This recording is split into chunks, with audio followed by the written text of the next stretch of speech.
नमस्कार किसान साथियों, आपका बहुत बहुत स्वागत करते हैं आपके अपने YouTube चैनल किसान गाइड में। किसान साथियों, जैसा कि बहुत से किसान साथी सरसों की खेती करते हैं और वो उसमें काफ़ी मेहनत करते हैं, विभिन्न विभिन्न प्रकार के उर्वरकों का, खादों का इस्तेमाल करते हैं और बहुत ही बढ़िया प्रबंधन करते हैं, उसके बाद भी एक अच्छा उत्पादन नहीं ले पाते। किसान साथियों, ऐसा क्यों है? क्या आपने कभी सोचा है? किसान साथियों, इसका एक बहुत बड़ा कारण है सल्फर की कमी। एक ऐसा उर्वरक, एक ऐसा खाद है किसान साथी, जिसके बारे में लोग पूरी तरह से नहीं जान पाते, क्योंकि मार्केट में सल्फर के 3 प्रकार मिलते हैं और किसान साथियों को ये भी नहीं पता है कि हमें इनमें से कौन से प्रकार का सल्फर का प्रयोग अपनी सरसों की फसल में करना है। और साथ में ये भी महत्वपूर्ण हो जाता है कि अगर हमें सल्फर का प्रयोग करना है तो पौधे की कौन सी अवस्था पर, वो कौन से स्टेज है जिस स्टेज पर हमें सल्फर का प्रयोग करना है, जिससे हमें एक अच्छा उत्पादन मिल सके। तो इन्हीं सभी महत्वपूर्ण सवालों के जवाब इस वीडियो में हम ढूंढेंगे और जिन्होंने अभी तक हमारे चैनल को सब्सक्राइब नहीं किया वो उसे सब्सक्राइब कर लीजिए। किसान साथियों, एक सवाल यहाँ पर आपके लिए भी है कि आप अपनी सरसों की फसल में कौन सी सल्फर का प्रयोग करते हैं और कौन सी अवस्था पे, कौन से स्टेज पर इस सल्फर का प्रयोग करते हैं, क्योंकि आपके कमेंट अन्य किसानों के लिए भी काफ़ी महत्वपूर्ण होते हैं, उनके लिए मार्गदर्शक होते हैं। अब हम बात करेंगे कि सल्फर हमारे सरसों के खेत के लिए क्यों उपयोगी है। किसान साथियों, सबसे पहला जो कार्य होता है सल्फर का, वो क्या होता है? वो हमारे पौधे को रोगरोधी बनाता है। ये विभिन्न प्रकार के रोगों से हमारे पौधे की रक्षा करता है। किसान साथियों, इसके अलावा इसकी एक प्रॉपर्टी होती है एंटी फंगल प्रॉपर्टी, यानी कि किसान साथियों जितने भी फंगस से आने वाले रोग होते हैं वो इन्हें उनसे बचाता है, इन्हें उससे दूर रखता है। किसान साथियों, इसका तीसरा काम वो क्या होता है? ये हमारी सरसों की जो दाने बनेंगे उसमें तेल मात्रा को सुनिश्चित करता है, तेल की मात्रा को बढ़ाता है और अच्छी तेल मात्रा होने पर हमें अपनी फसल के अच्छे दाम मिलते हैं। किसान साथियों, इसका जो दूसरा महत्वपूर्ण कार्य होता है हमारी सरसों की फसल में, वो क्या होता है? किसान साथियों, जब बहुत ज़्यादा ठंड पड़ती है, बहुत ज़्यादा पाला पड़ता है, तब क्या होता है कि पाला जो हमारी सरसों की पौधे की बेंस होती हैं और उसकी फलियाँ होती हैं उस पर जम जाता है। उसके बाद क्या होता है, वो उनकी बेंस को तोड़ देता है, फलियों को तोड़ देता है, जिससे हमारा उत्पादन बहुत ज़्यादा प्रभावित होता है। तो साथ साथ ही अगर आपने सल्फर का समुचित मात्रा में प्रयोग किया होगा अपने पौधे में, तो क्या होता है, ये बेंस में साथ में फलियों में तेल की मात्रा को सुनिश्चित करता है, तेल के प्रभाव को बनाए रखता है, जिससे क्या होता है, ज़्यादा पाला में और ज़्यादा ठंड में भी वो बेंस फटती नहीं है और ज़्यादा हमें नुकसान नहीं होता है। किसान साथियों, इसका नेचर भी थोड़ा गर्म होता है, तो ये पौधे में गर्माहट बना रहता है, जिससे बहुत अधिक ठंड या बहुत अधिक पाले से इसे सुरक्षा प्रदान करता है। किसान साथियों, अब हम जानेंगे कि मार्केट में सल्फर कितने प्रकार की होती है। किसान साथियों, मार्केट में सल्फर मेनली 3 प्रकार की पाई जाती है। इसमें एक तो होती है लिक्विड फॉर्म में, जिसे कि ऐसी फॉर्म में या सस्पेंशन कंसंट्रेट फॉर्म भी बोला जाता है।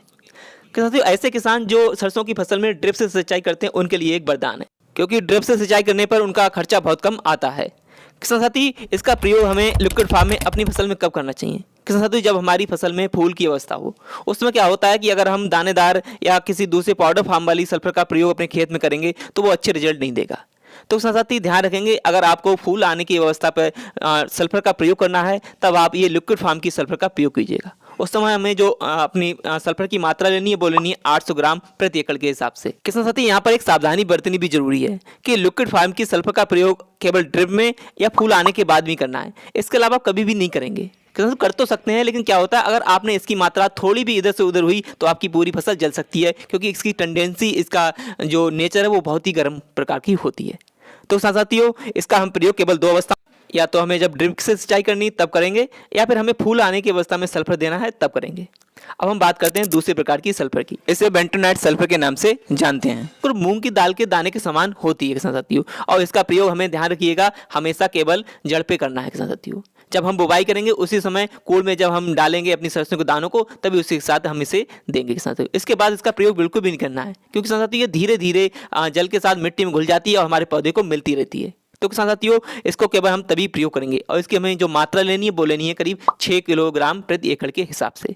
अब किसान साथियों, हम बात करते हैं तीसरे प्रकार की सल्फर की। किसान साथियों, तीसरे प्रकार की सल्फर होती है, उसे पाउडर फॉर्म में या फिर सूखा सल्फर भी कहते हैं। ये WDG फॉर्म में पाई जाती है, वाटर डिस्पर्सिबल ग्रेन्युल्स के फॉर्म में। किसान साथियों, ये 80% WDG या फिर 90% WDG में पाई जाती है। किसान साथियों, ये पानी में घुलनशील होती है और इसका प्रयोग हमें कब करना है?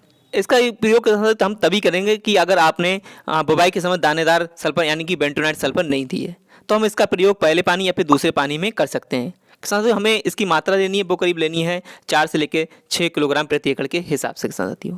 किसी कारणवश किसान साथियों अगर हमने बुवाई के समय बेंटोनाइट सल्फर नहीं दी है और पहले पानी और दूसरे पानी में भी हम सल्फर नहीं दे पाए तो किसान साथी हम फूल आने की अवस्था पे भी सल्फर दे सकते हैं। जैसा कि हमने बताया था पहले कि हम तरल यानी कि लिक्विड फॉर्म की सल्फर दे सकते हैं। अगर किसान साथी वो आपके पास उपलब्ध नहीं है तो आप इस सल्फर का भी प्रयोग कर सकते हैं, यानी कि WDG सल्फर का भी यूज आप फूल आने की अवस्था में कर सकते हैं। वहाँ पर किसान साथी हमें इसकी करीब 800 ग्राम मात्रा लेनी है और करीब 150 से लेकर 200 लीटर पानी में घोर कर हम उस पर छिड़काव कर सकते हैं, जिससे हमारी फसल में साथियों सल्फर की पूर्ति होगी और हमारी फसल में एक अच्छी पैदावार।